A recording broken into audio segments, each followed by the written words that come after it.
dans la sous-région dont le concours peut être utile. Je pense que cette question mérite, du point de vue de la gestion, une approche innovante. Je ne suis pas convaincu que si on persiste dans les schémas classiques de négociation et on puisse s'en sortir de... Oui, parce que la question surtout que est de plus complexe elle est devenue la sous-région. Au regard de tout ce qui se passe dans la sous-région. Voilà. Alors c'est pourquoi je pense que cette question, le président Macky Sall doit en faire une surpriorité. Un consensus national doit être recherché autour de cette question.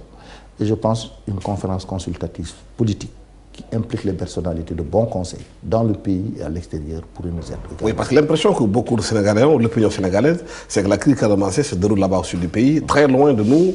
Les gens ne comprennent pas ce qui se passe quand on est au nord du pays. On a l'impression que la Casamance, c'est loin, c'est pas là. Qu'est-ce qu'il faut faire justement pour que le paysan de Bakel soit intéressé à la crise casamançaise? Voilà la raison pour laquelle je pense que cette conférence consultative politique s'impose.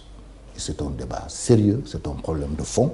Et voilà aussi la raison pour laquelle je pense qu'un consensus national doit être construit autour de cette question-là. Monsieur le ministre, abordons le dernier point de notre débat, c'est par rapport à l'affaire Barthélémy Diaz, qui a secoué un peu l'internaute politique et judiciaire de ce pays. Il vient d'être libéré, liberté provisoire, avec aussi d'autres nervis qui ont été libérés. Quelle analyse faites-vous de cette libération provisoire?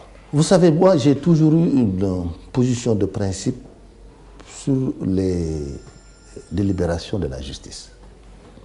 Je peine toujours, par respect pour cette institution, à commenter les décisions de justice. Donc ça, c'est une position de principe qui est mienne. Et je refuse également de politiser les questions judiciaires.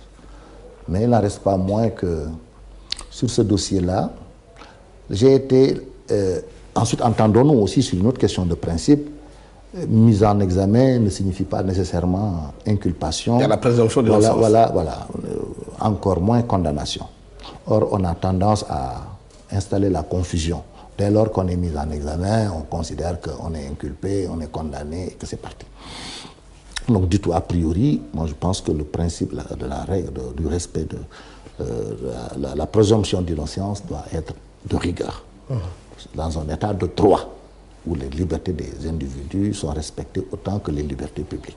Alors, mais cependant, j'ai été très gêné. En tout cas, j'avoue, à la place des responsables de coalition Bokk Yakaar, je ne l'aurais pas investi, personnellement. Pourquoi? Je ne l'aurais pas investi, simplement pour ne pas donner l'impression que la nouvelle majorité, parce que si on l'investit, c'est que non seulement le principe de la présomption d'innocence est intégré, mais on considère qu'il est innocent.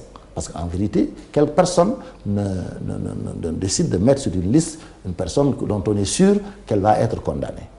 Or ça, pour moi, c'est gênant pour un politique de le faire. Il fallait laisser. Écoute, c'est les postures qui existent sur lesquelles le jeune Diaz peut exercer des responsabilités sont nombreuses. Sur les pas députés. Mais il a lui-même déclaré que s'il est reconnu coupable, qu'il va démissionner et aller en prison. Mais pourquoi ne pas suspendre justement une investiture, le temps de vider ce dossier, et à partir de là maintenant, écoute, voilà, on peut l'investir partout ailleurs. Il y a beaucoup d'autres possibilités au niveau du pouvoir. Donc déjà, moi, cette investiture m'a gêné, j'avoue. Et deuxièmement aussi, que cette liberté provisoire, dans le contexte actuel, quelques semaines de la campagne électorale, bon, voilà. Je ne m'infère pas dans l'affaire de la justice, mais des esprits malveillants pourraient y voir la main de l'exécutif, et ce n'est pas bon. Voilà. C'est de ce point de vue que moi, j'aurais souhaité qu'on puisse accélérer la procédure judiciaire et que le tribunal puisse se prononcer sur son cas, qu'il ne soit pas investi et que s'il est blanchi, qu'il batte campagne et que, bon, et après qu'on voie comment lui confier des responsabilités, si tant il est vrai qu'on a envie de lui en confier, c'est tout. Et l'affaire Béthiou? L'affaire Béthiou, elle est entre les mains de la justice suit son cours. Oui, mais comment l'expliquez-vous aujourd'hui? Béthiou, c'est vrai, a été arrêté. Beaucoup pensent que si Abdoulaye Wade était encore au pouvoir, que certains marabouts auraient eu une protection, entre guillemets. Bon, tout ça, c'est des supputations. C'est des supputations. Si on se lance sur ce terrain... Parce que pendant 12 ans, Amnesty a même sorti un rapport qui a une impunité qui s'est installée au Sénégal. On a vu que des marabouts s'attaquaient à des gens.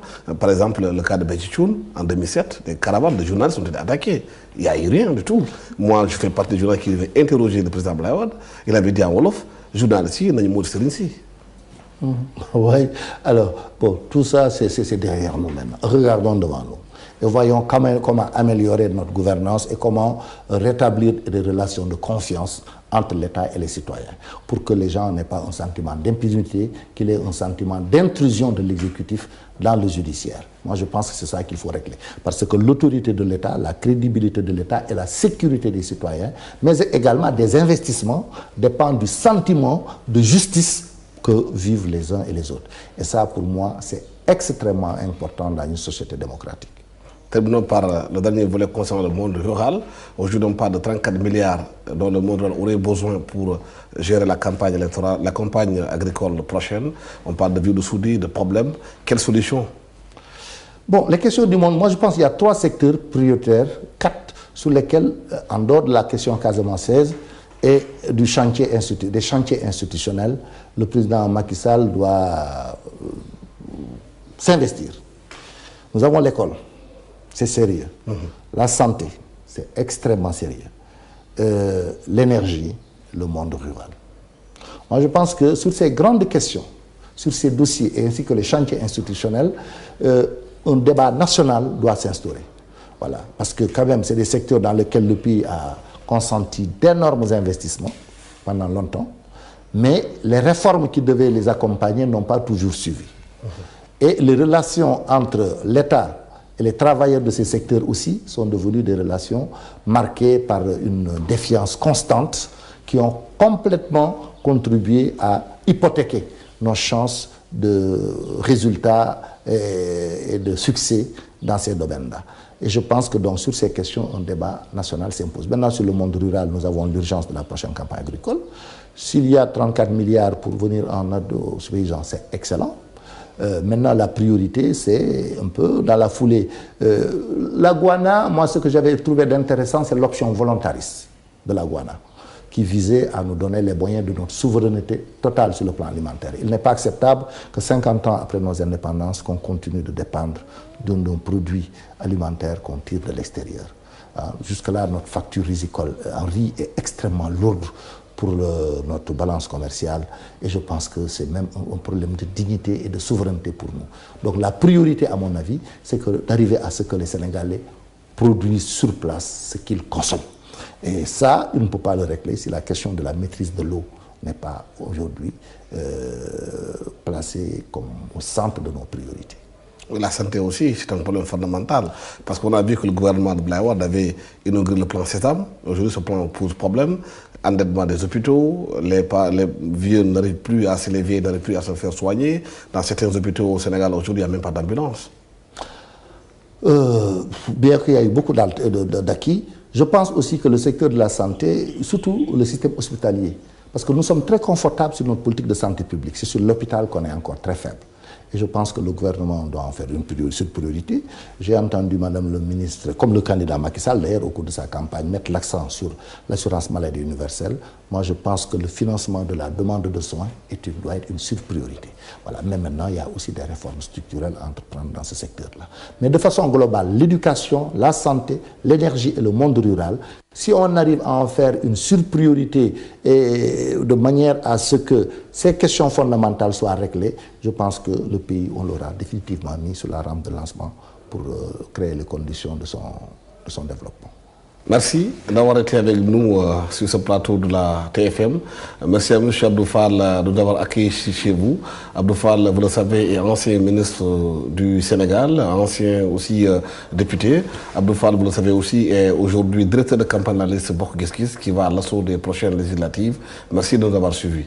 Au revoir.